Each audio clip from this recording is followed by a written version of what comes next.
Hey kiddos, welcome to another episode of New Player Podcasts. I once again am your host, Shane Shig Daddy Silvera. I am once again joined by the very jubilant, jazzy Jessica Martinez. Yo, what up, guys? Sorry, stepped right on that. Hi Jessica, I stepped right on that. That was my fault. Keep going. How you doing, Jess? I'm good. And of course, the famous, the very Dan Phalange friend. What's up, Dan? What's up, buddy? Welcome back, guys. All right. So, everyone, how you guys doing? Jess, always busy, always up to something, always got something going on in your life. We don't need to get into any details. What I want to know is what games can you work in every now and then when you got all this going on in your life?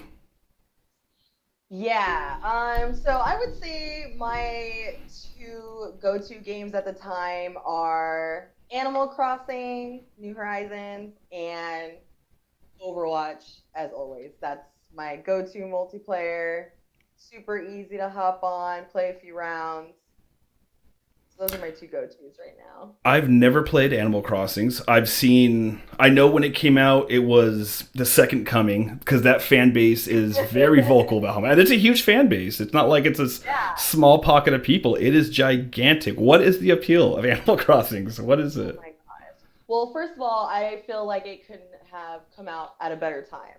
I mean, when this pandemic started. That's a good point. And it was like, what better game to sit and sink hundreds and hundreds of hours into? That's a very good point. What's like the most, time consuming? Like, what do you find yourself doing the most when you're playing Animal Crossing? Like, what element to it are you like focused on?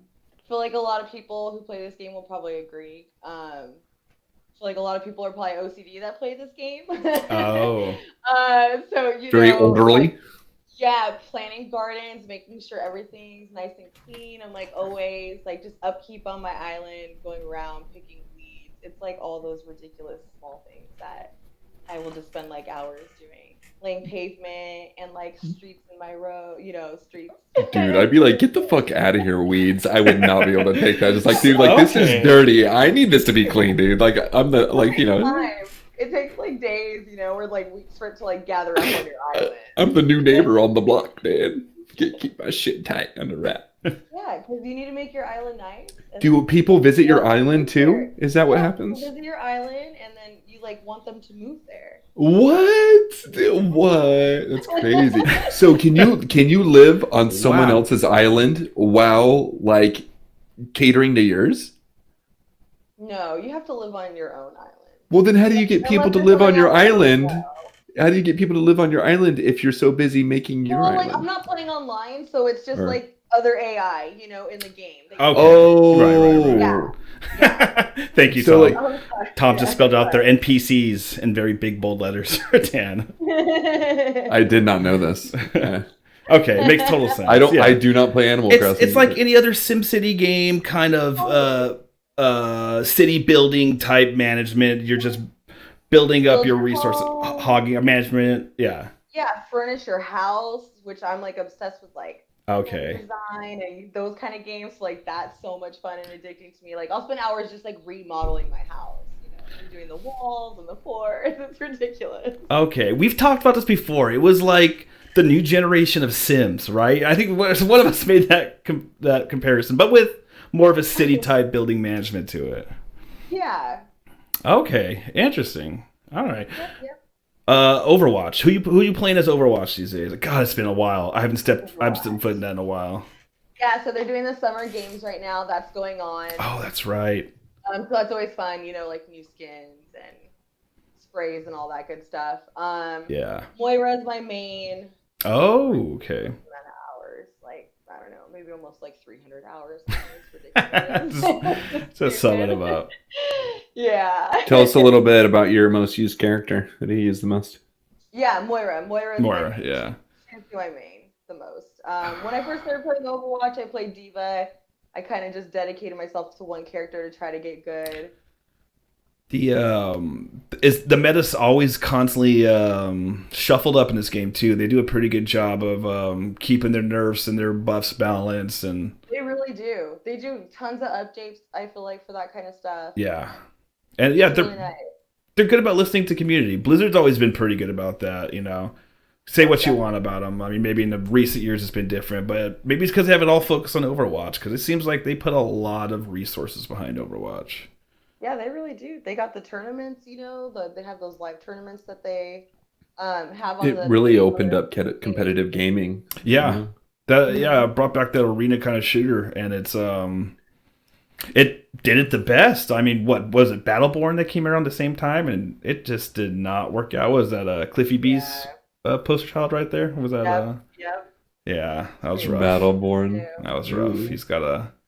He's had a rough time after Gears. I feel like that's going up to years, honestly, but that's just my opinion. Yeah, interesting. Yeah, okay, wow. We gotta get back into it. I want to play Overwatch. Junkrat, always my main.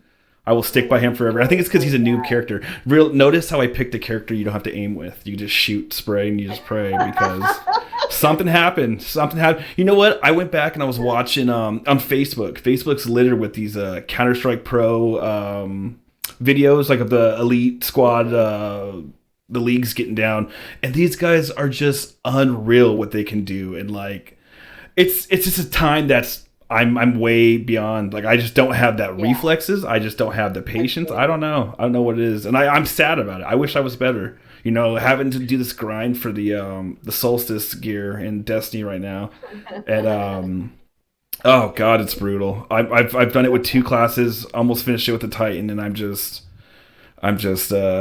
struggling. I can't do it anymore. Dan, how you feeling about it? That Solstice grind?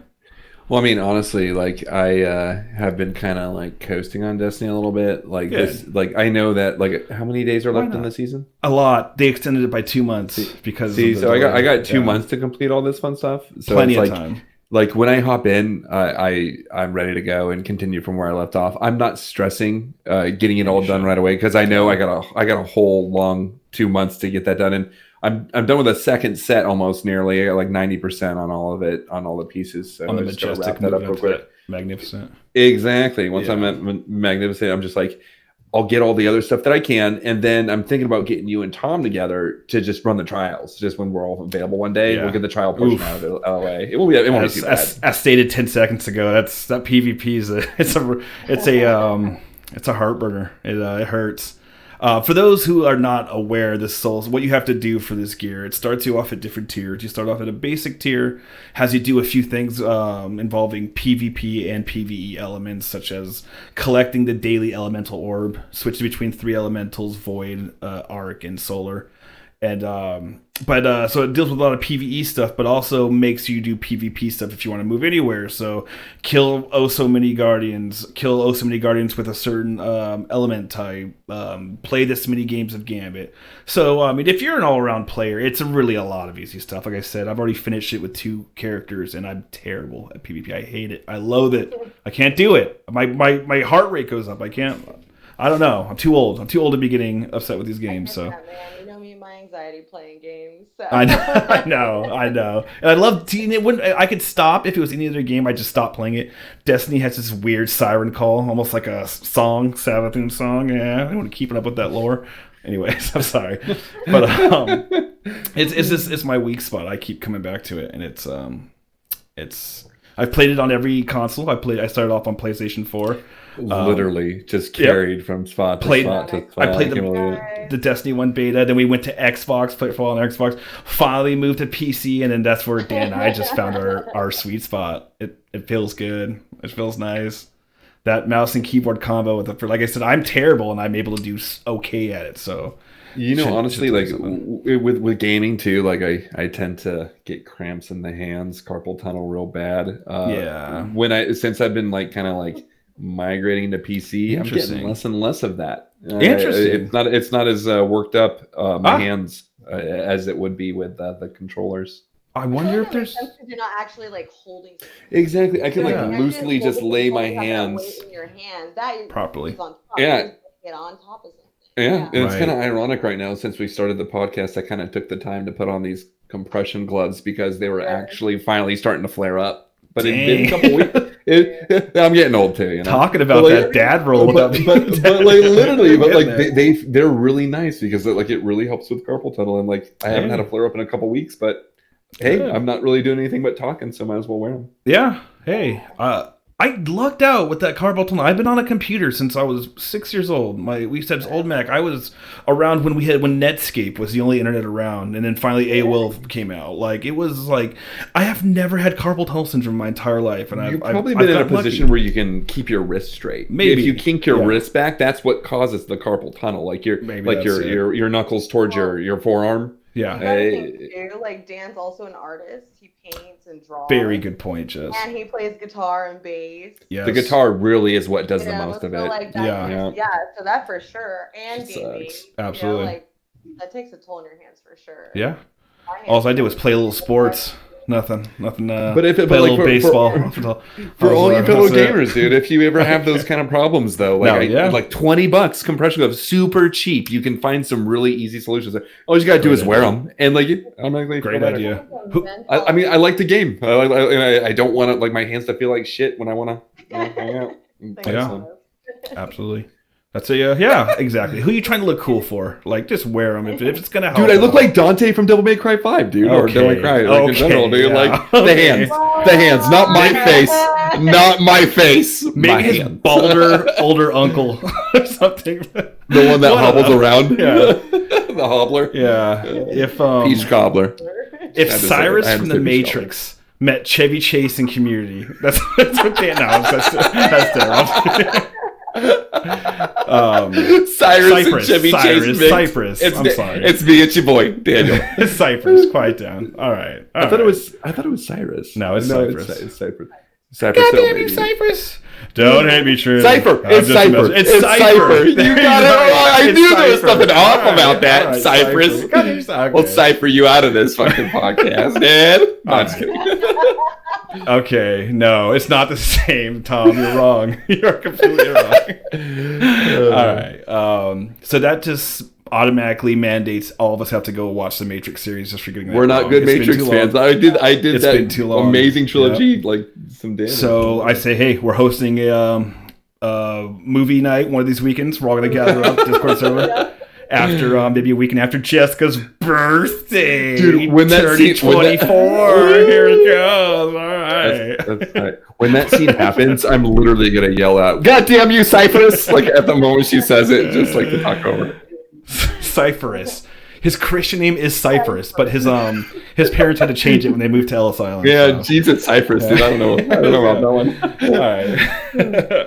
All right. Speaking of Destiny and moving between across systems, the big debate is PC still the master race. Okay, so Dan and I were just talking. We've moved across these consoles, and we ended up on PC because Destiny, as probably the best feeling first-person shooter on the market. Let's just go ahead and be serious here.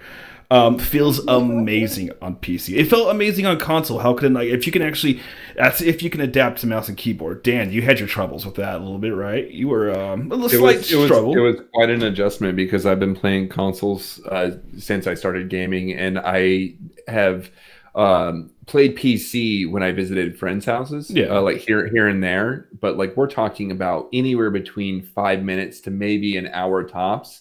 And I never really dedicated true time to actually playing the game on the PC because I was like, what's the point? I got to go home eventually. I can't keep playing the game. Like, and maybe I'll never be, get the save file or something like that. Games were different back on the PC. Like, I think wasn't there still save slots? Well, I didn't know how the PC save world worked, but hard drive, just a big hard drive. Okay. I'm I'm not as technical. Think of a hard drive as a big memory card, Dan. That's I get it. Like a memory card for the PlayStation, but bigger. And it went in that what you call the porn box, that computer. That's okay. I don't appreciate you patronizing. Okay. No, I know. I feel you. And it was, it's that's the thing about PC, especially back in like the 90s and like early 2000s. There was a barrier to entry for it. It wasn't just this thing you can kind of go buy for $200 or $300. You know, you actually, and even if it was $200 and $300 back in the 90s, maybe it's just how our parents acted. I feel like that was a lot of money back then, you know. Bro. And, and the PC is something that that takes time to get used to, and I just felt like I didn't have that time to get used to it because it wasn't it wasn't my PC. And it wasn't just you. You had to have parents who were willing to kind of take that technological leap and then, you know, allow the kids to touch it and shit. You know, this PC you paid that much money Which my mom, like, it took forever and some convincing, but when I finally convinced her to let me play WoW on her computer, like, that was like the beginning of PC gaming for me, was WoW. That was like the first PC game ever committed to. Your stairs and you had the computer right there where it was. Yep. Yeah, dude. Oh my god, I haven't thought of that in like so long. Dude, I would, like, my brother Micah would come over all the time and just be like, "Hey, what are you doing?" I'm just like, "I'm just playing some WoW, talking on AIM with Abo or whoever was on Andrew." Always on AIM. Always on AIM, dude. It was great. Ugh. A little taste of it, but like my computer was just like literally you could see it like trembling from being able to barely hold up with WoW. And I was just like, I had to put it to the lowest graphical settings. I was just like, "Hey guys, I'm playing," and it just looked like shit. And then like I remember Kyle would come over and he'd just be like, "Oh man, dude, this is you gotta see this on my computer." That's how you get the true experience. He was never allowed. When I showed up when I spent the night the first time at Kyle's house, this is probably where sophomore year of high school. Yeah, we were spending the night, we were landing up, you know, playing games, eating Domino's chicken kickers and stuff. He showed me that wreck of a computer he had, and it was just like he had a virus that kept opening up, or some kind of malware that kept opening up his CD drive so it wouldn't close. Like I had to go in there and just completely format his system, swipe everything out, and finally like install the most basic version of Counter-Strike on there so he could start experiencing what a mouse and keyboard was. But yeah, I was like saying there's. Like it came with a very like a tech literacy you had to learn kind of like Definitely. secondhand. There wasn't a Google around. I mean, AOL search was there. It wasn't as expansive as we had now. You know, I remember using like early versions of AOL to like find out how to train your hamster. And like how to get it to sleep on you, because I had a hamster and it wouldn't love me like I wanted it to. It wasn't like a cat or a dog. How to get my hamster to cuddle with me. Yeah. So, I mean, I've had a lot of cringy. My hamster loves me. Oh man, if like we had access to our search history when we were like 12, 13 years old, could you imagine the cringe fest that would be? Good lord! Just because like Panic at the Disco, Hanson. No, I don't know what time that came out. I'm getting my years mixed up here, but yeah, but PC versus console. Okay, let me go through you guys one by one. So Jess, luckily I know both your guys' gaming history fairly well, and luckily we are all people who have gone between PC and console here, including Tom too. Tom is we're all very flexible in terms of what we want to play on. So if there's a game that we all feel we can play the best on PlayStation, Xbox, or PC, we'll pick that console or that service. But Jessica, what do you prefer playing? So I know you like to play your WoW and your Overwatch and so. But what are you playing? I'm sorry. Let's get to that. So we know New Horizons is being played on the Switch. What are you playing Overwatch on?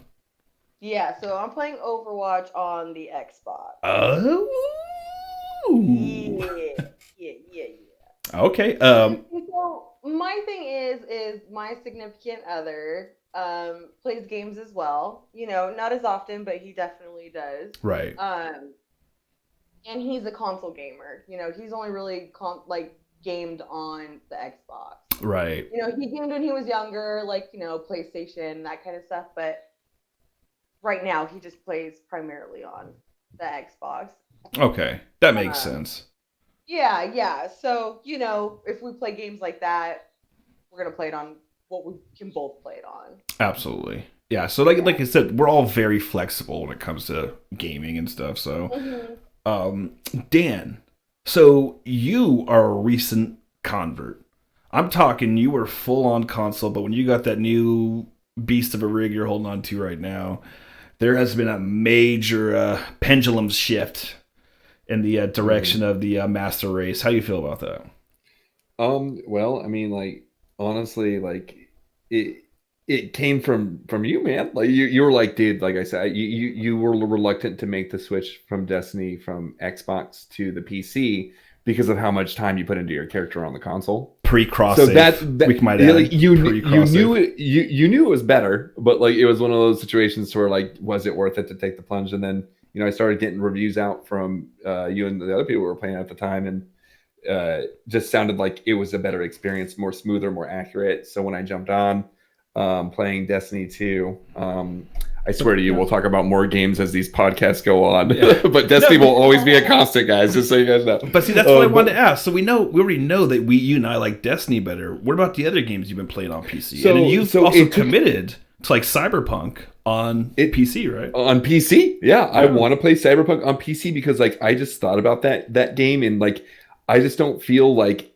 it fits on any console as good as it would on PC. It just feels like that game was meant for the PC because it's just like you see the presentation, and it's just like the graphics look pretty top notch, and like the frame rate going with that great of beautiful graphics with the frame rate, like that's the biggest thing I've noticed since jumping to the PC. It's just that frame rate is higher, so the gaming feels slicker, it feels smoother, it's more polished. God. Things pop out more, brighter colors, contrast is just a lot better. It's noticeable. And honestly, I it took me kind of a while to warm up because for a while it was very awkward because I bought the PC and everybody was on and everybody hopped off. So I was just like, all right, I guess I'll just get used to this new item that I got by myself. So I started playing games by myself, and then slowly but surely, like you started chatting with me more because like we always get together, but it was always kind of like planned, but ultimately gaming on the PC has just been a ultimately better experience than the console. Totally agree. And those graphics really do open up a game. Like I'm talking from Death Stranding. I was playing it in 4K on my Pro on PlayStation, but that PC jump really makes a difference. But again, things you don't have to worry about on the console, or things you don't get from the console. Well, exclusives is a hard one to pull these days because Death Stranding was exclusive, which we've talked about this before. Jessica gets kind of bummed out when she sees an exclusive, something prom exclusive. Yeah, I get bitter about it. Understandable. It's gotten to the point where like I didn't think it would happen, but like I have to push myself to jump on the console to play the games that I play on the console that I don't have on the PC. Yeah. It takes a big leap because like the loading times alone are kind of something sort of a hassle. PC there are loading times, but I feel like they're cut by at least 25%. Just like my current game, the only thing that can pull me away from PC at the moment, and of course we all know it's Ghost of Tsushima. Yeah, so I'm glad I can say that so clearly and effortlessly. But oh man, it's like you've been saying it your whole life. I know, I really got it down. Here, let me give you guys another one. Ghost of Tsushima. All right, wow, good job, Shane.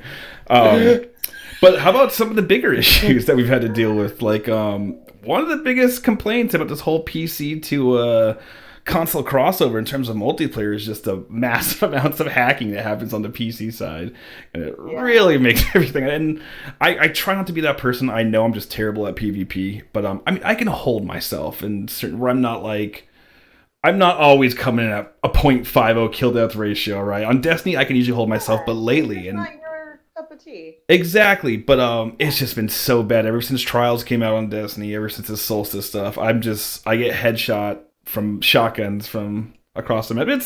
I don't know. It's hard for me to accuse someone of hacking just because I am that terrible, but I don't know. But that's a big issue. Hacking happens on PC and console, but Yeah. I feel like it for sure happens more often on. I think there's just a bigger barrier to entry if you're trying to cheat on the console. Like And it seems like with PC, when they catch it, they're just like, too bad, guys, just deal with it. And then on console, it's like, all right, guys, we'll fix it. Here's 700 patches. There are a billion gigs, all right? Yeah. But we're going to fix it for you. Yeah. Like, okay, well, that's all right. That's Give us a cool. couple months or years Yeah. in terms of No Man's Sky. But Yeah. But yeah, it's well, at least that's at least we're in this age where I guess they can constantly work as long as there's a fan base to back it up. They can constantly make the improvements. They can constantly work on it. But it seems to be a much bigger issue on PC than it is on console. And you'll never get with PC, as much as I love it, you'll never get that couch co-op experience with PC that you'll get with console. Like if you have a significant other that you are playing games with, like Jess was talking about, it really is a much better experience on the console. I don't care what kind of. I mean, you have to have a pretty gangster setup on the PC to have it kind of match what you get on the console, but it's hard to replicate. And then that's when, like, I would say, money comes into play. It's like it's just so much more expensive, you know. And then, like you said, like, cool. If Adam and I did want to play together and we wanted to play on PC, we'd have to get two PCs. Like, that's so much money, and not even that, but like the furniture to put it on, and like a chair to sit in, and you know what I mean. Yeah. It's just like so expensive. We have all the consoles. You know, we had the Xbox, we had the PlayStation, we had the Switch, like. And that's great. They're all downstairs. They're all connected to one TV. We sit on the couch. We have them all. Yeah, there. that's one of the arguments I've been Like, seeing on that. it's great, you know. And on top of that, they're multimedia devices as well. You know, you can watch movies and TV shows. You know, you could do that with a Seamless transition. too, but exactly. I'm not gonna come sit in my computer chair to watch TV when I can sit on my TV downstairs. You know. So I'm going to do like kind of like an experiment, if you will. Shane, can you do me a favor? I need you for this one. Explain a solid state drive and the benefits and what it does for the hardware and software of a computer. Solid state drive is instead of there being mechanical parts like a regular hard drive would be, and Tom, feel free to jump in and back me up on this because Dan likes to blindside me with these questions. But solid state drive is stored energy, stored to capture the memory, and a regular hard drive, which would be referred to as an HDD, is mechanical with there's moving parts. So Tom said they have snakes in them. Thank you, buddy.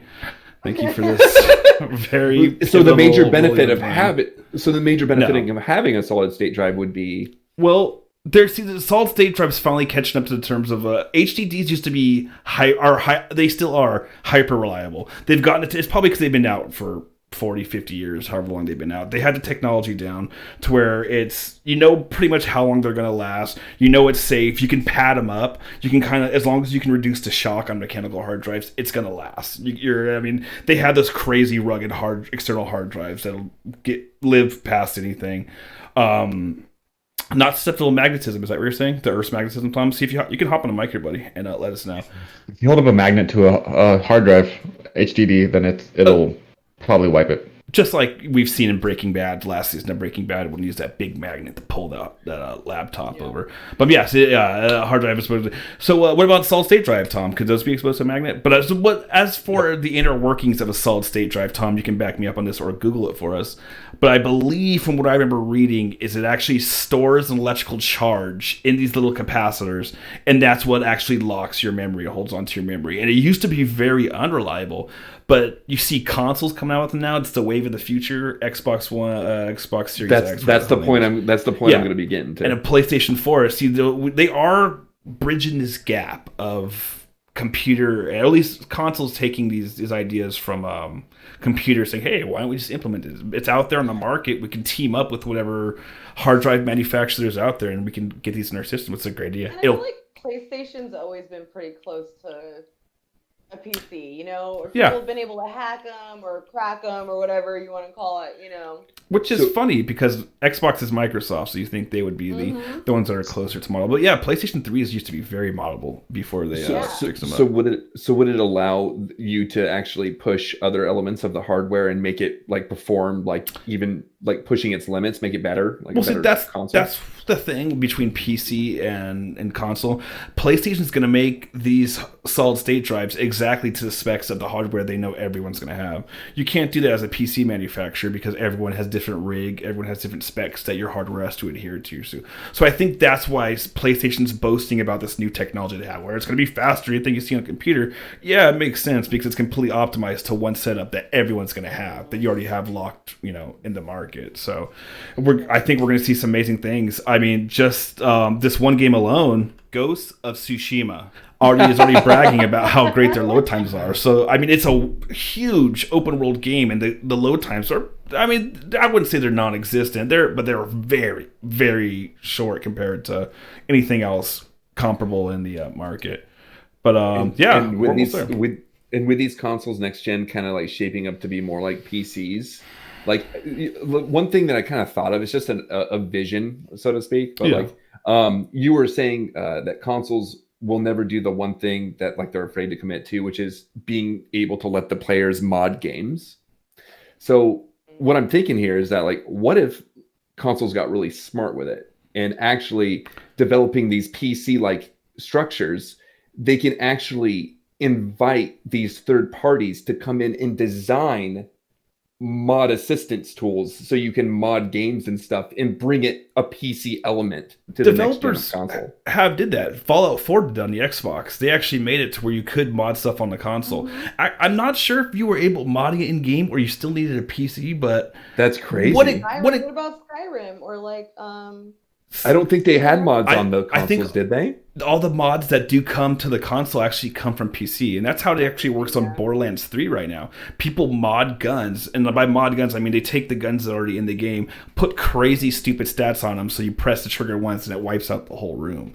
And it kind of divides the community. People, it is cheating, and it kind of destroys the point of the game because the whole point of the game is loot. It's finding the best loot. It's working towards the best loot. No interest in that kind of stuff. Oh yeah, I'm a sucker for that. That's my game right there. But so no matter what, it's just, and yeah, what you're saying makes sense. But it's almost like it'll never get to that point because even now, everything for the console is still made on a computer, and it's just optimized for the system. I mean, every game, every console has to be made on the PC, the software, because that's where it's at. That's where your software is at. That's where your home base is at.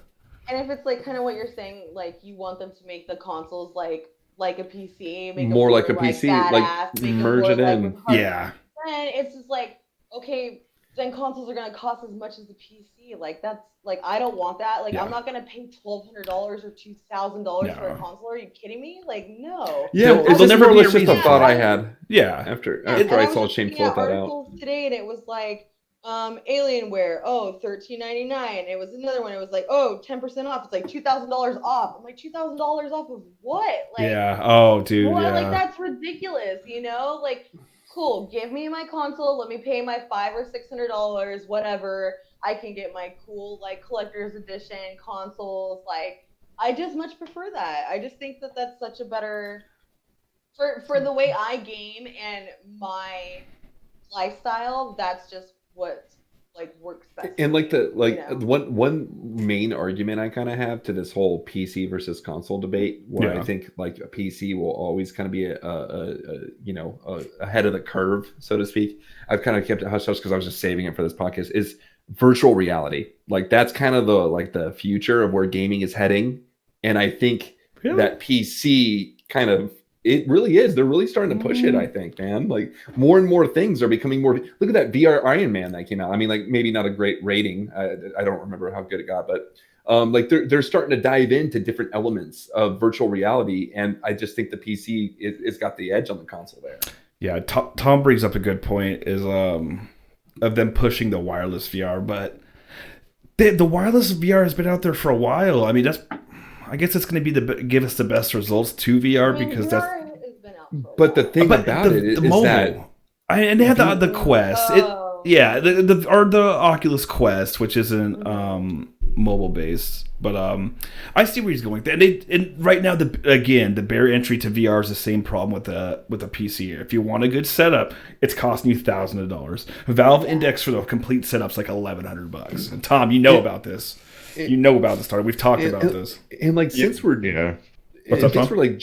Go ahead. I was gonna say I was on the wait list to buy an Index, and they told me that it was gonna be like last September, I think. Yeah. When mine was finally able to be bought, and then I want to say maybe 2 months early, they told me that my place came up, and I didn't save the money up, so I had to let it go. I was so pissed. Yeah. See, like my point is like as far as VR and PC is concerned, is that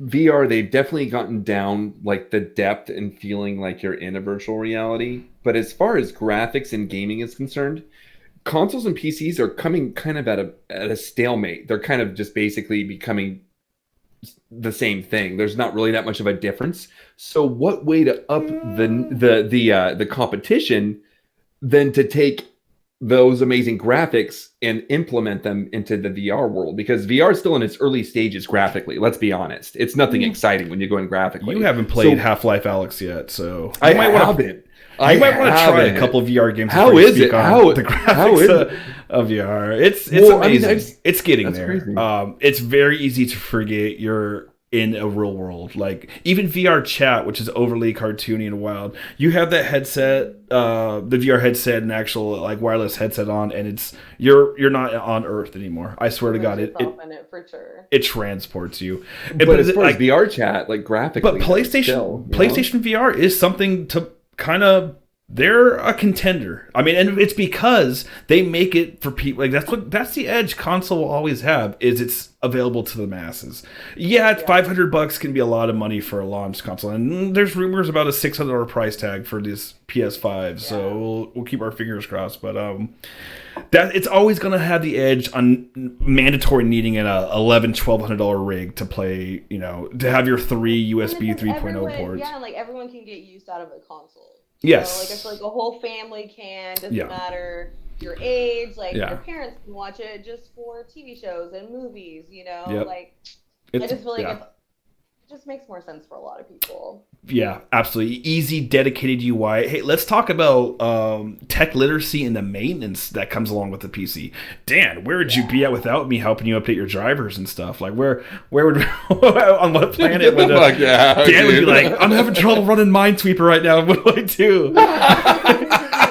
But like, there does come a tech literacy that you need to know what you're dealing with, like on a desktop. Do you have Apple out there, which kind of takes care of itself? I assume. I don't know. I don't deal with Apple products. I'm that pretentious asshole. Like, Apple's been very difficult for me. I can't do everything for you. I'm like, thank you. Thanks, Apple. Good guy, Apple. Thanks, Apple. Yeah, but so I don't know. I think consoles always gonna have the edge on the on being able to be available to the masses. We say that, but that Destiny player base, and this just shows you how much better Destiny is. Yeah, this is me bringing it back Destiny because this is now officially a Destiny specific podcast. But what was it? It was like there was 1 million concurrent players on Destiny. Was it like last year or something like that? And 75% of them were on Steam. I'm sure maybe they've been spread out a little bit over Stadia, and then we'll see what happens when the next gen drops. But the people have spoken. No, Tom's giving us 1% max on Stadia. So yes, shocking. Wait, which is why we're all hopping on Stadia to finish these trial matches, because there's no way in hell I'm gonna be able to do that on Steam. There's no way possible I will be able to do trials on Steam. But 1%, like in the beginning. Really, I know it's messed up because it had issues. But from what Tom's been saying and from stuff you read, it's not the worst thing. That Paul Tassi, the guy I'm always sharing articles for Borderlands and Destiny, he stayed with Stadia, and he's written some positive articles on it. They've actually have updated the connection issues, and when you're away from home, it's a great alternative. If you're traveling for business, you want to play in your hotel, pick up Stadia. You know, it's a way to get around it. But yeah, hey, PC versus console, guys. I feel like we've solved nothing. I feel like we've changed no one's minds, but I feel like it went strong. But again, we'll say, just to wrap up my point, I really do think consoles will always be available to the masses, and the console will be able to masses, and then PC will just have that master race, they'll call themselves, that selective few who want the best graphics, who want 32 to 64 gigs of RAM or the newest video card or processor of it. But even then, like, you really don't, like I say this, you really don't need to put that much money to play 90% of the games out there. You can get away. I think I see most people still rocking GTX 960s out there and still like running everything fine at 1080, normal setting graphics and stuff. It hasn't climbed that much. We're about to see the shift, I think, very soon here, especially with Microsoft Flight Simulator coming out. Ooh, I've heard it's had some. Is that a VR game? Yeah, ray tracing and VR, and then ray tracing coming along too with the new RTX series, these GTX 2080s and 2060s. I'm still rocking a 1070 Ti in mine. It's running me strong, damn it. I'm feeling good about it. But it will get to the point we'll need to upgrade. Probably need to upgrade that motherboard. That's going to be the worst. I'm not ready for that day. And I'm going to be like, shit, what am I going to do? My computer's on fire. I don't know what to do. Speaking of building computers too, the interview we have today, we're gonna no bit for you guys today. I know you guys are upset about that. Maybe someday we'll reintroduce you guys to B and Divine D helping Jess out with whatever mess she's in. But in the meantime, we got an interview coming up with Bryant and Justin of the Fad podcast. These are some longtime buddies of ours, which we'll get into the interview. You guys will hear it. It's a great podcast. It's really good. Dan can test. Dan, what you think? I'm sorry. What you think of the interview with the Fad? How well did it go? It was great. Good. What was your favorite part that we talked about? We haven't recorded yet. The interview hasn't been recorded every yet, but it's part gonna be of recorded this, soon, so I want to give the other time. So good. But yeah, hey guys, take a listen, and we'll be right back.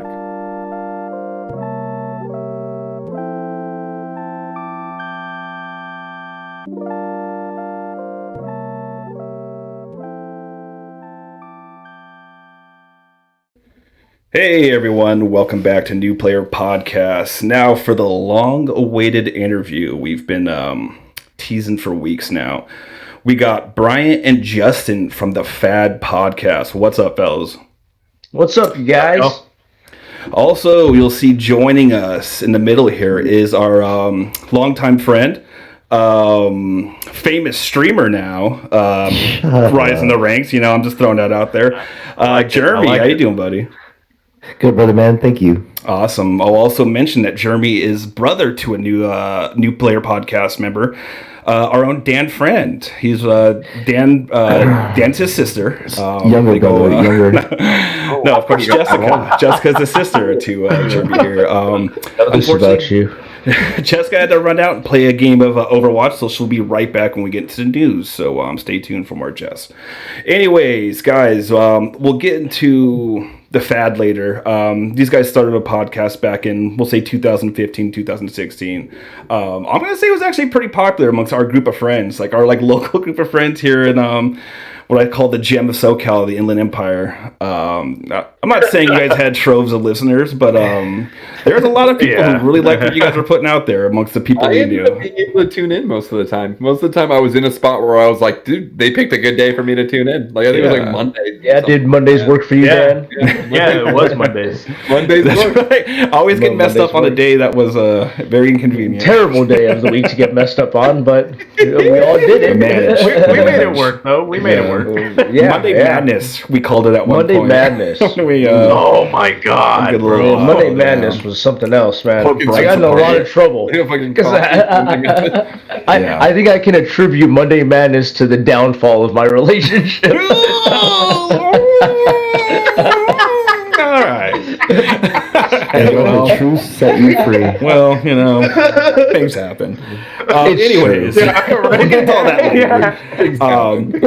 We're going to put a solid 30 minutes into this podcast here, but if you guys would like to hear the whole conversation we have amongst these animals here, feel free to tune into our YouTube page, New Player Podcast, also at New Player Podcast for Facebook. We're going to have a bunch of additional content here.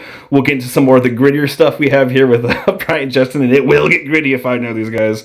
But and then stay tuned also for episode 4, which is going to involve our own Jeremy here. We're going to have a much extended interview with him involving his sister Jess as well, talking about streamers. We're going to talk about all things streamers. So episode 4, stay tuned for that. Meantime, guys, Meantime, episode 3 here, guys. We're talking about PC versus console. Luckily, something here everyone is very familiar with. Luckily, I know all your guys' gaming history for the most part.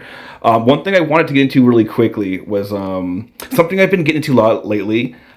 This is kind of beside the point. This is a little bit of a tangent, but I've been watching these Tekken tournament fights on Facebook videos, and it got me thinking about how crazy Justin was at Marvel vs. Capcom. Oh my God, Bro, I'm talking.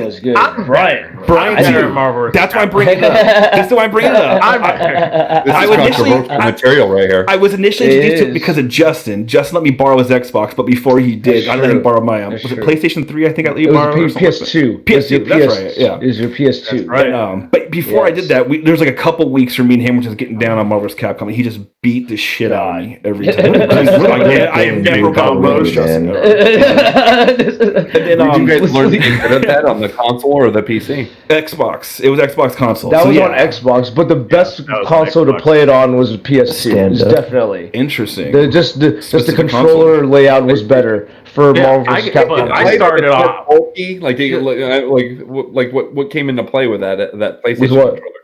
Dude, I think it was the trigger layouts. It's just the way that the controller was laid out. It was much easier to use. It was a and if you sturdy remember, controller. if you remember the original Xbox controller, it had the black and white buttons. Those were terrible for Marvel vs. Capcom 2. Yes. Yeah, they were super hard to utilize because they were just small buttons on the controller. Yeah. So it's hard to just hit it, you know? Interesting. Yeah. Justin, did you ever play any fighting games on PC? PC, no. Well, if you did, you'd have to use a controller. Because even these tournaments, no one uses the keyboard. It's either they have It's the the joystick and buttons. Yeah, with the arcade. joystick is actually the best way to go. I played Marvel vs. Capcom on mouse and keyboard. It was nice. Ooh, it interesting. Really? It was nice, huh? down on it a lot, dude. And Wow. Yeah, I see. We got surgical with it after a while. I like that. And then Mortal Kombat 11's huge on Steam. Like, it's a super popular. And Gosh, Injustice Mortal is big on Kombat. Steam. Oh, yeah, man. But I've seen people use controllers for those. Like, Dude, that'd be- I've seen you, Shane, play Mortal Kombat with your brother. Oh my gosh, now. I've never yeah. seen. I have Hey never now. seen. Fuck. I have Oh my own gosh, little, like, back dude, in I was my like sweating. I was like day, having stuff. anxiety watching it. They're so good. They're just so freaking good. Yeah. I would be. This is an area of Shane's life I don't know about. Like, so, Yeah. like the Mortal Kombat. The dark years. So, like, tell me about this. Like, what happened? Like, tell me your experience. My brother and I grew up with my older brother just beat the. We actually played at the. There was an arcade. Jeremy definitely knows about this. The arcade right next to the Dollar Theater in Corona, right by It's the McGill's called Jr. the Red Westland? Barn, and then it went, and then it turned into Antonio's Pizza. Antonio's Pizza had an arcade in the back, and it had Marvel vs. Capcom 2 on Yes. stand up, and that was my earliest. That was my earliest memory of a Marvel vs. Capcom. Yeah. They had tournaments. They had Pokemon tournaments there. Oh, they had Magic tournaments. They had everything there, man. He's not here right now, but that card shop where we bought all our Pokemon cards right next to the Everybody arcade, did. right next to the Dollar Theater. Guess who owns that card shop? Our one and only Ghouler of all things, Thomas's dad owned that card shop. Isn't No that fucking shit. wild? The guy who married my little sister. That is Yeah, so crazy. my Wow. When my I brother's first heard Tom. you That's say that, nuts. I was like, what? Yeah. It's Small wild. world. Small world, dude. Yeah, That's absolutely crazy. small world. And now Yeah, everyone lives definitely. everywhere. Dan's in Washington, Bryant's in Tennessee, Jeremy's over in Arizona. Me and Justin stayed local. You know what? Because Yep, we're cool. still like here. that. Yeah, so whatever. Still here. Jewel of SoCal, the IE. That's what we. More that's what power we to say. you if you can fucking afford living in California, man. More power to you. Yeah, bro. Wow, For so now. we got For four now, we'll different see. states in here right now. That's pretty Washington's cool. up there too, man. I'm like barely even affording out here, dude. It's expensive out here, man. Yeah, Yeah, the we West Yeah, moved Coast, to Arizona, coastal man. areas. It's It's cheap fucked up. living out here, man. Cheap living out here in AZ, man. You're telling me. Yeah, Speaking of I fighting like your games- gun laws too. Oh yeah, man. I have a gun right here, man. Just Yeah, in hey, case. let's stay on topic here. Yeah. PC versus console, guys. PC versus console. Yes. So we've all made the trip back and forth. I obviously first person shooters. I at this point need to play on PC. I'm so just gimped by that controller now. My brain, I can't dedicate brain space to both now. I need like one or the other.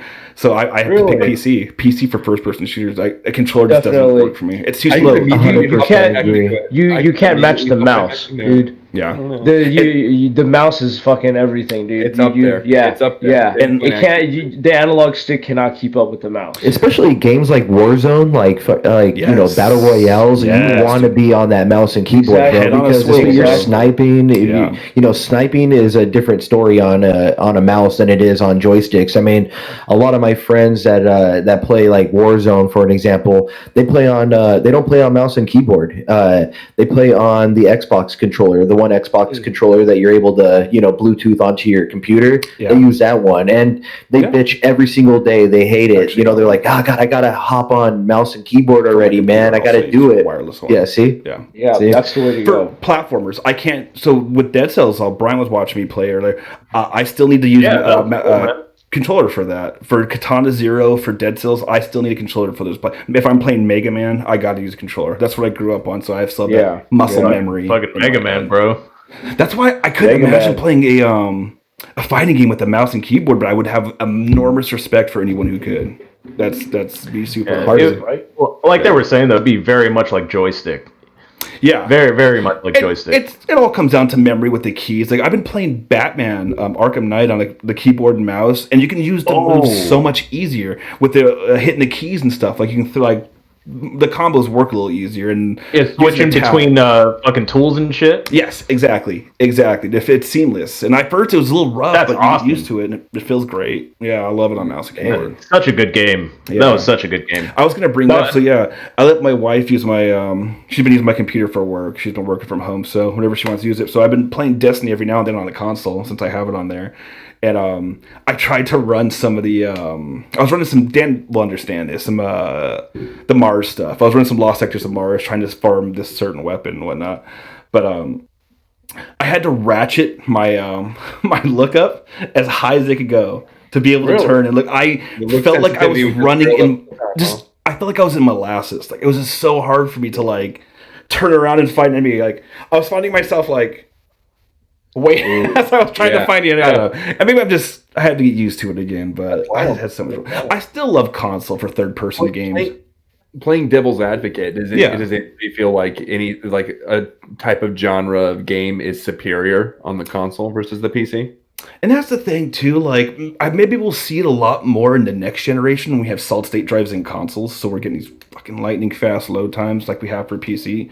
But I think frame rate goes. They'll see some changes. Yeah, games like Assassin's Creed and even Avengers, which we pre-ordered on PlayStation and not on PC. Hey, I'm stoked for that. I'm willing to deal with the loading times because one, I get all the PlayStation exclusives. That Spider-Man exclusive, right? But it also feels I like it on the controller. You can bust some crazy combos up. The transition to next gen for that game, is it going in with us to the next gen? Yeah. Oh God, yeah. I think it's definitely setting up to be a next gen game. Yeah, I mean, it's almost looks like a live service kind of planned, a Destiny-esque live service game. So it'll be interesting. I really have high hopes for it. Yeah. What about you guys, Brian? Console or PC? You play a lot on PC these days. What are you feeling? Yeah. Honestly, you know what? I'm not gonna lie. If I had a console, I would try to get a PlayStation. I don't really care which like console, but like if it's 5, preferably a 5, that would be dope as fuck. But I mainly just stick to but I mainly just stick with Steam and Origin nowadays. Yeah. And do you even own any consoles right now? Are you still holding on to a 360 or anything? No, I don't have anything anymore. Sadly. I dig it. Hey, no, that's for the future. Like I said, we all got lives, unfortunately. All the adulthood, hits all points in our life. But I still see you getting down on Final Fantasy 14. Which did you ever play that on the console? Yeah. Yes, I first played it off the 360. How'd you? Whoa. Final Fantasy 14 was never on the Xbox. Okay, then I'm thinking about Final Fantasy 11. It was on the Xbox. No, Final Fantasy. Yeah, right. No, Final Fantasy's never. Final Fantasy 14 Online? has never been released. Xbox. 11 was. 14. That's people have bitched about that. 14's have been released to Xbox. Yeah, to Microsoft, which is weird because on Steam came to Microsoft or came to computers, came to Steam, but never to Xbox. But interesting. Okay, so you play. No, I had it. It must have been on PS3 then. Okay, you might. Yeah, you had to play it on PS3. Because I didn't. I wasn't playing it when I was in California. I wasn't playing it on the computer. So it had to be on PS3. If you can remember, what do you like better, controller or keyboard in that game? Because I've kind of used both, and I can go either way. I was using both. Oh, at the same time. So Brian was using a Guitar Hero guitar and just jamming out all his spells on Final Fantasy 14 with the guitar. Would be dope as fuck. I've seen Justin do it with the Rock Band drum kit and Modern Warfare. He shoots with reloads. It's like, That's crazy. But I still do that with Final Fantasy 14. I have my Xbox controller USB'd into my computer, and then I just have my keyboard right here. So I'll just for chat. Yeah, I absolutely because it's a game that is optimized for controllers. Final Fantasy 14, as I guess if you want to get to all the pro raids and stuff, maybe keyboard does help, but. I would think keyboard probably be best. 90% of the game, you really can play it with a controller and be perfectly fine and keep up with everyone else. You can have your macros set up and your spells set up exactly how you want. Like I played this with a controller and I was bouncing around on my summoner. Yeah, that's what I do with my controller. I set up the controller for easiest for my hands, and then I'll go ahead and just keep spamming my cycle. The fucking paladin shit. So I do my big slash to go ahead and get their attention, get their hate. blah blah blah blah blah. Keep going. Fucking. I don't have my heal yet for my paladin. I think I'm 52 right now on my paladin. Okay. So I don't have heal yet. I think it's at 54. I've said it before. I can't play MMOs with Brian anymore. I love him, and I love how much enjoyment he gives out of them. But he's not efficient when he plays them, and he doesn't optimize his character. No. And it's not at all. But look at that passion, though, dude. He has so much passion behind what he was just saying right now, man. There's a pet peeve of mine. Like I know, because Brian will like totally level out like every single bit one of his guys before he puts anything. Like it's like no, I love it, Brian. You like I've never seen someone enjoy an MMO more than Brian. I 50'd out my gladiator, so I have everything on my gladiator. Yeah. And you never upgraded to the warrior or the next one. No, a martyr. What was the marauder? Yeah, I'm actually leveling up my marauder right now. Okay. No, I like it. Like I said, I've never seen anyone get more enjoyment of an MMO than Brian. Like I remember you on Final Fantasy 11. It's weird. We did your Dragoon quest, which took us like an 8-hour straight run to get a Dragoon quest. 9 hours. That took 9 hours of fucking quest. Oh my god! I was like, I remember after I was like, I'll never help this guy again on MMO. What age are we talking about here? We were young. 21, 23. Yeah, it had to be somewhere way around early there. 20s. Yeah, you got to be around that age bracket to dedicate 9 hours to something. Yeah, right. It was like Casey and I was living at the house. We'd work all day, then come home, just play video games and shit. Yeah, it was terrible. It was great life.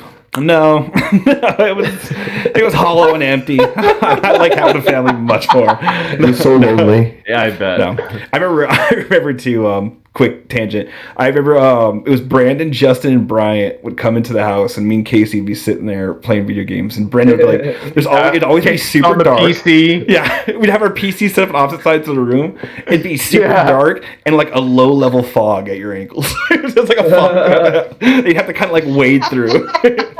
And like only the glare of like screens, like TV in the middle. Yeah, and there was never actually light. Yeah. Not flat screen monitors either. I'm talking the tanks. I'm talking the two monitors and stuff. Yeah. That's right. Big old tanks. Anyways, that's a good. Oh, you guys still have TV for a console. Anyways, Justin. You are just now returning to the master race. We'll call it. The PC. I have. But I have. Spent a lot of time. You bought a PS4. So you and I saw you playing Borderlands. I know you and Clay like to play Borderlands. You and your brother. Yep. But actually, Kaya is into Borderlands. I've been playing Borderlands with Kaya. Your daughter. Yeah, I love that. Yeah. She actually got Liz to play Borderlands. Ooh. I'm like, what? You got your mom to play Borderlands? That's random as fuck. But she really likes the game. So I've been playing with her. Was it the first one? Right now, she plays the second one with my brother, and then we're playing the pre-sequel or the prequel, whatever one. Is she Claptrap? You're parenting right, dude. Who picked Claptrap? Yeah, dude, she loves video games. Yeah. I love it. Yeah, I like playing video games with my kid. It's nice. That's awesome. That's awesome. Borderlands has such an awesome community too. I'm part of this group on Facebook, it's Borderlands 3 community. It's like 100,000 people deep. It's a huge group, and it's just the nicest people who are like, anything. Oh, I'm looking for this gun. There's like 20 people just jumping to help you. Like, oh, I got this gun. Hop in my lane. Or what's your PS? Like, I'm looking for people to play with. That's awesome. Like, that's awesome. It's the coolest community.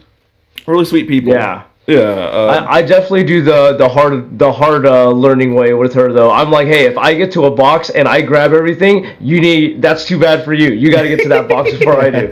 Yeah, I don't share it. I don't share stuff with her. Because I told I'll give her guns. Like if she's like, hey, I need a gun, I'll give her guns. I'll give her stuff. But when it comes to like looting, I'm like first come first serve. Like Justin sees an orange pop up. He's like, I'm ruthless about it. And then if I need her help, I'll be like, follow me, kill everything that comes around him, and follow me.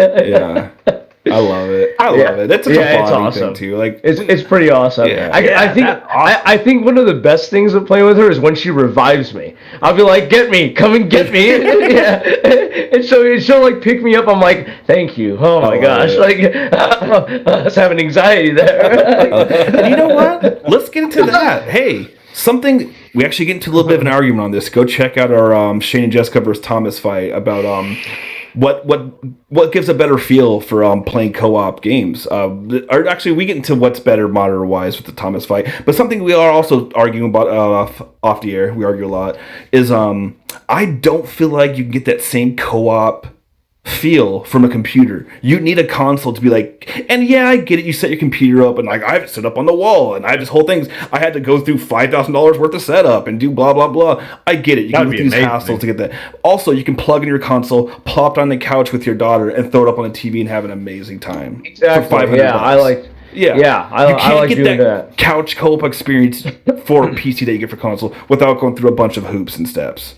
It's more like a relaxed vibe because you can instantly just hop in. It's already like the console does all the work for you as opposed to like the PC. You have to piece everything together to make the whole. Exactly. Well, can I rebuttal that really quick? Go. Because I've been doing a lot of research on like gaming, like how you're talking about like consoles and stuff, and I wanted to see how I could get like my wife involved and have her play with me and stuff like that. Like we can't hook two computers up, and it's just annoying. She's not a good computer person, but she's really good on her tablet, and her tablet is like her thing. Her new mobile gaming iPad, huge. Mobile gaming is huge right now, man. Heck, PUBG Mobile, Fortnite Mobile, all these like games right now are crazy popular, man, and they're getting more views on streams than regular console and PC games, and it takes a lot more talent to be able to snipe on a iPad than it is like on a keyboard or it is on a mouse. So that live in that world now. That new iPad, I played Fortnite. I have a friend who has like the newest iPad.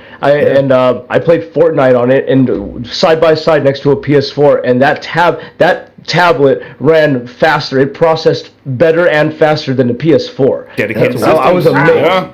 Look, faster load times, dude. Faster load times, better graphics. Oh, you wouldn't think it's a freaking iPad, dude, but it ran Fortnite better. And then we just Bluetooth a PS4 controller to it. Yep. Boom. Like, Oh, dude, there you go. I saw a statistic from IGN today. This is perfect timing for it. Estimated 2.2 billion gamers in this world right now.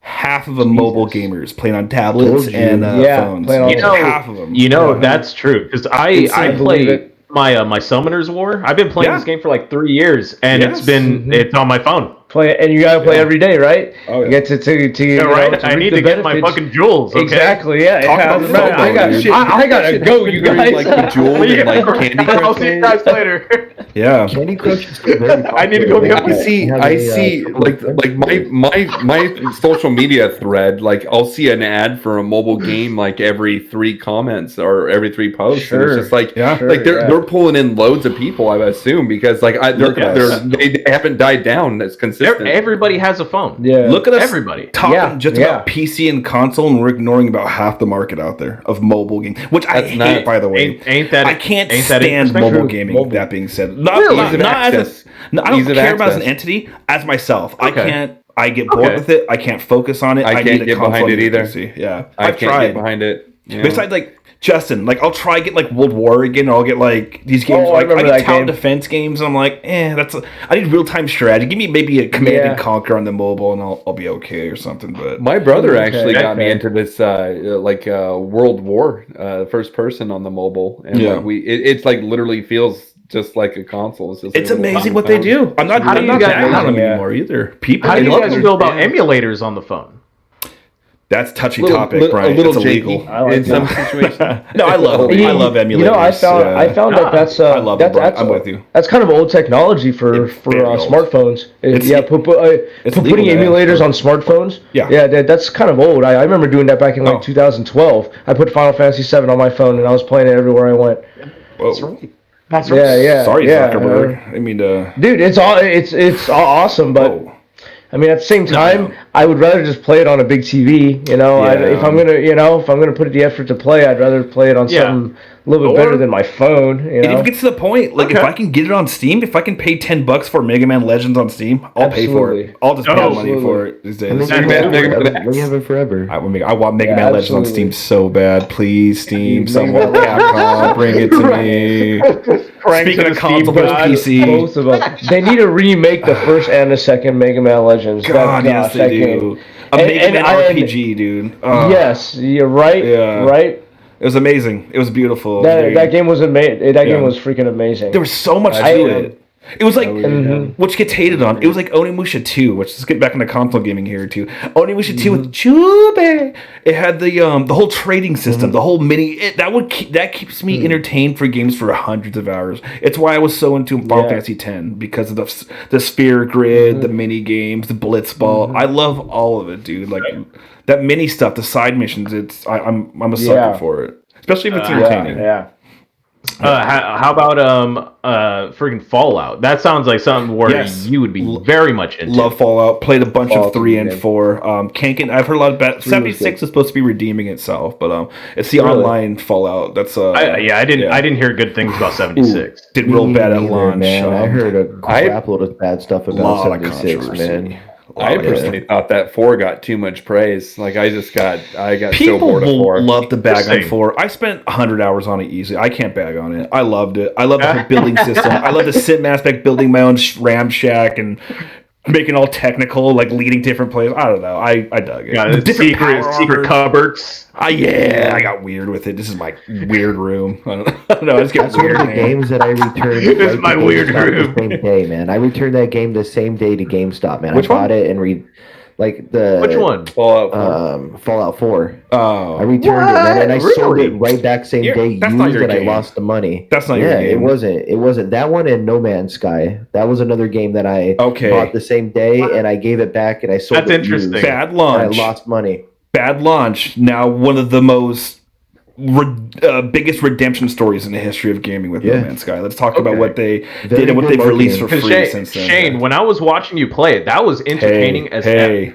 Awesome, right? It did some really cool stuff that's going on in that game. Yeah, I love it. And they keep No, adding. It's like that was Dying cool. Light. Like they keep adding stuff for free to people. Like, all right, I will. Dying Light, hell, ready to pay for, but just the fact of a game that came out 7 years ago, they're still pumping content out. I'm talking Dying Light here. I thought that was awesome that you were on the Little bit, planet and you had the drones that were coming from space to go ahead and freaking get your ass. Oh yeah, Sentinel drones. And they coming were- after you.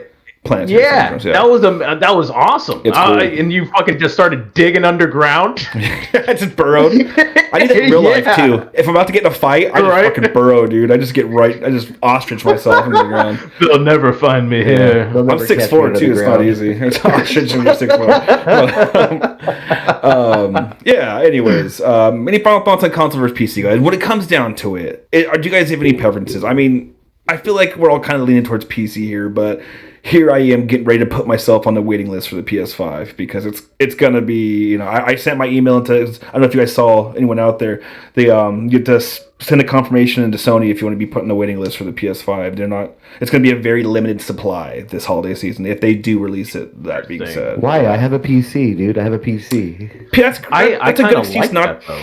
The PC is a good excuse not to get an Xbox. PS5 still. You know what gonna have always plenty of happens? stuff on there. They roll out the brand new gen console. It has a bug. It fucks up everything for 3 You are months. so right. You are People so return right. them No, all you're day not. long. People bitch, No. and then they send them. Yeah, dude. And then you buy it after like Name the- 6 months. Name the PS4 launches you have to top of your head right now. Can't think Name the of them what? 'cause the PS4 launch issues. There weren't that many. They were separated. They get press. That we should we're looking at the future. Given it will be interesting to see because solid state drives have had a shaky past. We know they don't last. Sometimes they fail, but it's a technology that's been out for 10 plus years, and it's to the point where they went from a year shelf life to like mine's going like a year and a half, 2 years strong. Right now, my Evo, I have a onboard and I have a 2.5 attached to it right now. So I'm just saying, people like to bitch. Oh, 360 had its issues, PS3 had its issues. We're talking 15 years ago. Like we're talking a long time ago here, 10 years ago. I don't know. And like the vibe in this generation, the next generation we'll go into, PS5, Xbox, what's it could be called? Xbox Series X and the PS5. Series X? Yeah, there you go. Like I feel like it's a different vibe. It's like prep time galore. They've got a lot of prep time, and they're obviously taking their time. They're not rushing out to sell you the product this time around. They're actually working on creating a quality experience, in my opinion. I mean, like the marketing division, they have to be obviously with the COVID and everything, they have to be so, it's like, oh, well, people aren't going to stores. So they got to change their dynamic. You know what I mean? Yeah. It's like, well, people aren't going to stores anymore to buy this. So, okay, well, how do we go ahead and sell this without people going to an actual store anymore? Right. It's going to be interesting too because they do have Dan made a really good point. We are in a generation of over prep and plenty of excuses to delay this launch window because of COVID. If they delayed it, people are like, yeah, it makes sense. Like everything else has been delayed. $1,000. No, it's. I'm not looking at a streamer. I refuse to open up his stream right now, but it's going to be interesting. $1,000? We're looking at. I do agree with Dan for the disc that. drive. Hey, let's not talk about stuff we can't see. At least explain what you're looking at, guys. For the people who might. Fair enough. I'm sorry. Yeah, I'm sorry. I didn't realize. So what's Jeremy saying? Okay, so Jeremy's looking at some kind of probably mocked up page showing $1,000 for the aftercard. Because there's only a placeholder pre-page set on Amazon Etsy. right now. Why That's a not fake Etsy? page. That's a fake page. I guarantee it. Yeah, there's only a I hope placeholder so. page on Amazon. I've been following this news for a while now. They're guessing it's going to be $600 for both, which is still kind of steep, but For the disc or the non-disc? probably the disc, and then the non-disc will probably be $500, $499. They're looking at either maybe $599 or maybe $650. Wasn't the first generation of PS3 going for 600? Dude, they were up there. I'm not surprised at the price. And they were really sold not. out. They were I think they so were all hard to get. $399. I think they were all $399. No. The PlayStation went first. Right? The PlayStation I 3 was remember overcharged. something being $399, Jeremy. I remember it was You're either talking the about the slim PS4. version. They Probably were slim version. the slim. But there was a big contrast because they were so expensive, and even with how much they sold for, which I think was $500, Sony still ended up losing a bunch of money off those first gen PS3 consoles because they were backwards compatible. What was it? It was the 10 and the 15 gig or something like that. I can't be a console not doing that. Yeah, I mean, supposedly that's what that's what I heard. I'd have to probably confirm that, but I heard they lost a bunch of money on these first gen systems. They took out the backwards compatibility out of them and modified them to make them less bulky, and then sold them for I think it's cheaper price or something like that, and were able to get some of their money back. But yeah. Anyways, how dare they? That's gonna wrap it up for our PC versus console talk with the fellas here, guys. Stay tuned to listen for some more of the news starring Jessica, Dan, and myself. And for episode 4, coming with Jeremy over here talking about streamers. Also, if you want to listen to the whole interview, we're gonna keep recording this. You guys can listen to the whole thing with the Fad here. That's Bryant and Justin coming at you. Feel free to take a look at our YouTube page at New Player Podcast or our Facebook page at New Player Podcast. Jeremy, do you want to give any plugs, buddy? Where can they find you on Facebook? So you can find me on Facebook at official Dank Gaming. Hit me up. Shoot me a follow, a like. Love you guys. Awesome. Bryant, Justin, anywhere you want to send people if they want to come check you guys out? Facebook. All right. Literally the Fad, no space. Go ahead and it's the Fad Podcast. Awesome. Yeah. Bryant Bonifant, Justin Kong here coming at you guys. That's going to be it for now. Go ahead and check us out later. Bye, guys. Everyone say bye. Bye.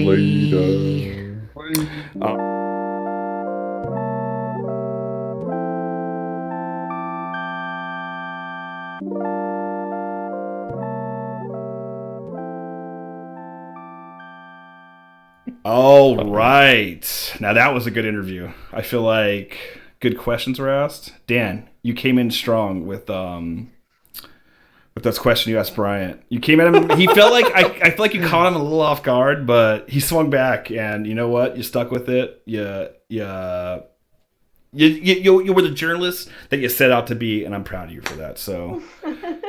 Great interview. Anyways, let's get into the news. Couple of things to talk about. I'm going to talk about it again because it's my favorite game for console. You know what I'm talking about. Ghost of Tsushima. That's right. Game of the year. I'm calling it. I think Cyberpunk comes out 4 days too late to be eligible for Game of the Year this year. So it's going to come down to Ghost of Tsushima. And probably The Last of Us 2. Which, say what you want about The Last of Us 2. Very divisive in the community. But it's the third fastest selling launch title for... the third fastest selling launch for PlayStation 4 history. And at the end of the lifespan, the fact that Ghost of Tsushima and The Last of Us can come at the end of the PlayStation 4 lifespan and blow it out of the water is just it's a feat. Did they have this ace in their pocket the whole time? Or honestly, that doesn't surprise me. I feel like PlayStation always does that. They do.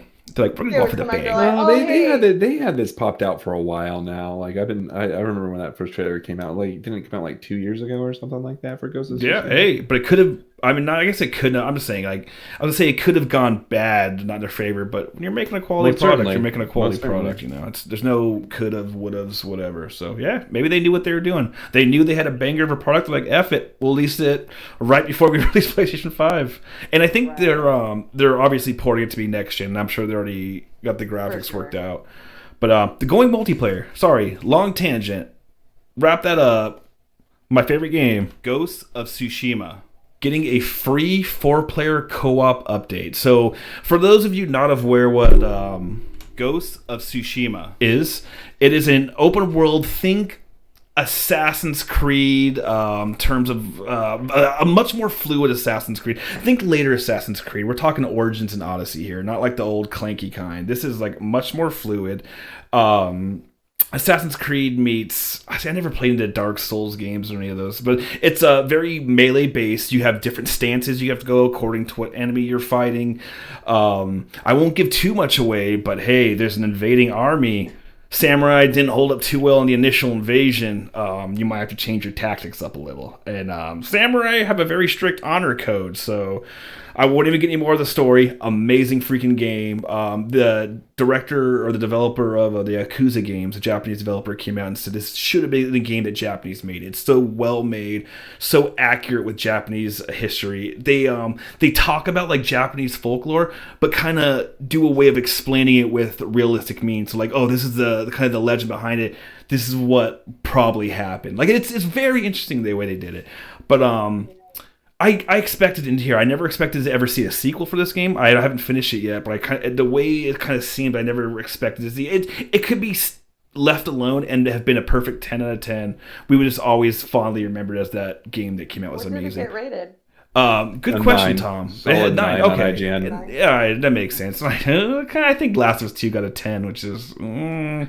But this game, I played What's Last the of Us 2. Metacritic score for it? I'm watching Lena, my wife, play it, and I've played a little bit of it, and it feels like a PlayStation 3 game mechanically. Like I was taking down some enemies, and I was like, interesting. It didn't feel as smooth. Yeah, I expect it to be a little more closer to next gen. And like, don't get me wrong, Ghost of Tsushima doesn't exactly offer anything groundbreaking, but 94 on Metacritic. Wow, for Last of 2. Us Part 2. Yeah, What did everyone get?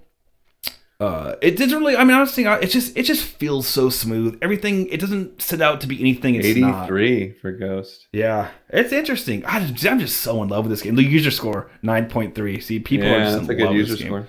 We've been waiting, and then just the fact I read the comment sections on every gaming article because I'm a loser like that. But people are going ape titty because PVE people who love just a player versus enemy gameplay, just you fighting off NPCs, no PvP element to it. And then when you give them an option for co-op, you've won your audience over. That's like me right there. Yeah. Boom. Me Giving too. me the option to play something co-op just like makes my life like that makes me so happy. By Ghost of Just horned out. Tsushima. We'll play. Yeah. What was that, Dan? I What was it have called? yet to play it, but What was the game called? Excited to play it. What was the game called? Huh? What was Ghost of Tsushima. You got it. That's pretty good. Ghost of Tsushima. Yeah. But 4-player co-op. They haven't really released too much about it, but it looks like it's going to be like, so they're going from like pretty realistic samurai play to like everything's pretty grounded in realism to very out there supernatural. You're fighting like demons, and it looks like it's almost going to be class based. Like there might be a swordsman, there might be someone on the bow, there might be someone using ghost techniques. It looks amazing. Yeah. Oh my god, it looks sexy. Look at this. It gives you 4 to kind of choose from, and I'm just like, give it to me. It's coming out in September, right around the corner too. Oh, get free. Oh, wait, go back. Free update. Yeah, I'm sorry. I will never ever shut up about this. I'm so excited. This is like when they offered full co-op to Splinter Cell. Like It was just kind of like, feels here we like go. this was like already in store for their plans on the game. It's just they just had a release date, a deadline, so they decided to hold back on it to do some I feel fine like tuning whenever to it. multiplayer comes out, it's like obviously they had that in mind. Yeah, So that they have it. Definitely. And I've seen it both way where people are like, now I'm glad I waited to buy this game until the PS5 because now I get to see it amazing and playing co-op. And other people who are like, I'm glad I got to experience this now and now I'm going to get this. Hopefully we might get a free update for if you own the game. You might get it on PS5 for free or something like that. We'll see. But I would rebuy this game for the PS5 if I had to. That's how amazing. Let's Just be to see real. it. You're going to be rebuying this game. Yeah. Oh god, yeah. Oh god, yeah. Especially with a co-op mode like this, and if it's any what fledged out, if there really is like a class system in it. Yeah. Ugh, I'm sold. That's like my weakness right there. Yeah. Speaking of that too, that kind of brings me to the next news story. Is IGN had that article of lowering your expectations with next gen, and I think that's actually a really good point. Because I feel like every new generation of games has kind of we've seen these leaps and bounds, which I'm not saying are dried up, but I'm saying we're not to holograms, and I think that's kind of where everyone thought we'd be at by 2020. I feel like we thought we'd have flying cars and holograms and shit. So I feel like we're gonna see some awesome graphics, and we're gonna see some freaking great load times, non-existent load times, and hopefully a whole network of crossplay between consoles. It's not going to be the age of graphics. It's going to be the age of performance. That's what I'm looking for. Very good point. Literally, I'm waiting for performance. I want to see those load times go quicker. I want to see me having more memory. I want to see controllers more sturdy. I mean, that too. I think they definitely feel like that's what people want. Yeah. I want quality, dude. I want quality and performance. Real. Graphics now are insane. Yeah, Even graphics now compared to like 5 years ago, dude. Look at games that came out 5 years ago. Like, it's a huge difference. You know, we're just so spoiled. We just always want the best of everything. You know, like. That's a very good point. We're not even done being blown away in this generation yet. Like, man. Seriously, I still get blown away with games that are coming out now. You know? It's like, why do we keep wanting to push that envelope? Like, just wait and, like Dan said, focus on perfect your craft. Yeah, there you go. You know, stop trying to reach for this graphical engine that just could barely the console could barely handle it. You know, just PlayStation. I don't want to work on the hardware, reel it back a little bit. You know, the software is where it needs to be. We'll be okay with it. Just let's get some better frame rate, and we're in. Do you think maybe is that why? Call of Duty Warzone and Modern Warfare are just getting these outrageous updates, 66 gigabyte update for the Xbox. Dude, literally, Dan and I went to go play the other day, and I told we couldn't even play. Oh my god, we didn't play, and then the next morning I turned 50 my Xbox fucking on, gigabytes, and it was at 50-something%. I was like, "Are you kidding?" I was like, "Not done." Like, I get they might be trying to prepare for this next gen, but like, it's a gamble. Ridiculous. Yeah, you might lose some fan base based off these wild 300 gig required hard drive spaces for a single game. Dude, yeah, and this is the first Call of Duty that I played multiplayer. Like, I've never been into Call of Duty multiplayer. I've played every campaign, love the campaigns, just never been into the multiplayer. This is the first one I played multiplayer, and it's like, those updates just turned me off of it. Like, so quick. It's so annoying. Call of Duty gets so outrageous. Like when the next gen Call of Duty comes out, that's the only game you can keep on the next gen consoles. Like the memory just takes up all the fucking Hey Shane. all three SSD. What's up, Tom? This article is 9 years old. 9 years old. Nintendo lose billions. I wonder if that's specifically to the Sony gaming division, or because it says gaming giant. Sony lost a grip of money on their phones, their TVs, and basically PlayStation was the only thing propping up Sony for. And then they had that huge data breach where they lost a bunch of people's personal information to hackers. I remember that. It didn't really help them. But I know that Sony hacked left and right. Do you remember there was that short period of time they were getting hacked left and right? It was insane. Yeah. It was like PlayStation had 2 or 3 really big, not just DDoS attacks, but actually information breaches where they lost a bunch of information of users and stuff, which is a big. I remember it was 2011 because I was living out in I was living out in Jersey at the time, only playing Xbox. I barely turned on my PlayStation 3 at the time with the Jersey mics. Down the street in the corner. Okay, all right. Better get my sandwich. I remember I was at I went out to Jersey, Newark, No, I'm sorry, not Newark. Oh God, no. Hoboken. I went to the mall out in Hoboken, Jersey, for the release of Gears 3, and there was just a mob of people there. Everyone from New York, like, because everywhere in the city was like too overpacked, came out of Jersey, came over with the bridge and tunnel, and it came over to like Hoboken's still nice. Hoboken's in Jersey, but still really nice area to visit. That's where Frank Sinatra was born, by the way. But yeah, so I don't know. Fucking moon. That's interesting, but I mean.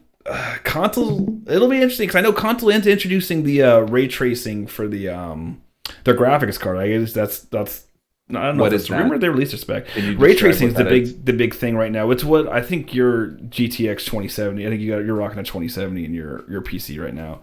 But ray tracing is the next big thing, which adds like these crazy shadows and lights. It's basically just the next graphical upgrade. And it's expensive to work in the PC right now, but I think all the consoles are going to be coming with it. So let's see how expensive these consoles are, though. Ooh, there's that rumor about that $600 price tag. Yeah, honestly, I feel like I was gonna say if it gets to that point where they're gonna be just as expensive as a PC, I would just get a PC. But yeah, I know. I know, it's almost there. And I got my PC I'm on right now. It's good enough for me. Yeah, but there is talk of them like offering like I guess the solid state drives are going to be real easy to remove. It'll be real accessible, so you can kind of have multiple cartridges. I mean, that's still like 2 terabytes, I'm assuming. But hey, with 300 gigabyte Call of Duty, that's taking up a lot of room right there. Yeah. Even in terms of I would terabytes. not ever playing Call of Duty if that's what it's going to take. But. Yeah. I'm already off that train. It could be a few megs, and I would still be like, oh, let's take up a lot of memory on my PC there. I don't know, a lot of space, a lot of hard drive space, memory. People are gonna get upset with me with saying memory. All right. Yeah, that's interesting. So hey guys, cool interview today. Awesome interview with the Fad. We got into PC versus console. Yeah.